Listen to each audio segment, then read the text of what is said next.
কবর জিয়ারতকারীদেরকে কি মৃত ব্যক্তিরা চিনতে পারে এবং তাদের সালাম কি শুনতে পায়? এর উত্তর হলো হযরত আবু হুরায়রা রাদিয়াল্লাহু তাআলা আনহু থেকে বর্ণিত হাদিস।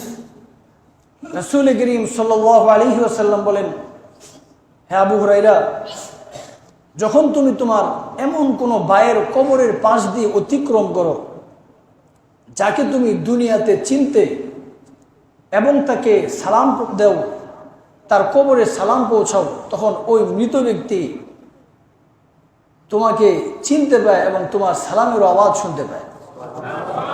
মুহতারাম হাজরিন, এই জন্য আমরা যে কবরে সালাম পৌঁছাই, কবরও সেই সালাম শুনতে পায়। অন্য হাদিসের ভিতরে আছে, ইন্নাল আবদা ইযা উদিআ ফি কবরিহি ওয়া তাওয়াল্লা আনহু আসহাবুহু ওয়া ইন্নাহু লা ইয়াসমাউ কুরআনি আলিহিম।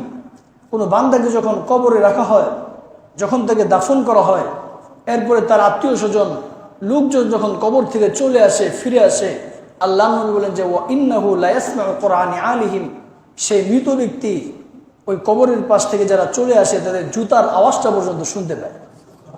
মুহতারাম হাজরিন, এই বিষয়ে বুখারী এবং মুসলিম শরীফের ভিতরে বিভিন্ন সনদে অনেকগুলো হাদিস বর্ণিত রয়েছে।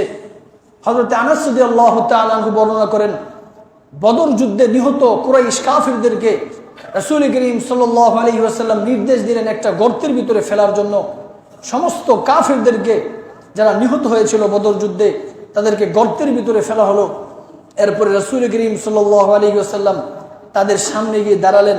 দাঁড়ানোর পরে বললেন, হে অমুকের ছেলে অমুক, অমুকের ছেলে অমুক, এক একজনের নাম ধরে ধরে আল্লাহর নবী বললেন, তোমরা কি তোমাদের রবের ওয়াদা সত্যরূপে পেয়েছো? আমি আমার রবের ওয়াদা সত্যরূপে পেয়েছি।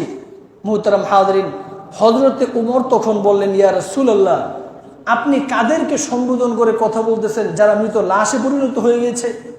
এরা তো মৃত লাশ। হে আল্লাহর নবী, আপনি তাদেরকে সম্বোধন করে কথা বলতেছেন, এটা বুখারীর হাদিস। রাসূল করিম সাল্লাল্লাহু আলাইহি ওয়াসাল্লাম তখন উত্তর দিয়েছিলেন, ওয়াল্লাযী বাআসানি বিল হাক্কি মা আনতুম বিআসমা লিমা আকুলু মিনহুম ওয়ালাকিন্নাহুম লা ইস্তাতিউনা জাওয়াবা। হে উমর, ওই সত্তার শপথ যিনি আমাকে সত্য সহ প্রেরণ করেছেন, যে মা আনতুম বিআসমা লিমা আকুলু মিনহুম, আমি তাদেরকে যেই কথা বলতেছি সেই কথা তাদের চেয়ে তোমরা বেশি শুনতে পাচ্ছ। ওয়ালাকিন্নাহুম লা ইস্তাতিউনা জাওয়াবা, কিন্তু তারা জবাব দিতে পারে না।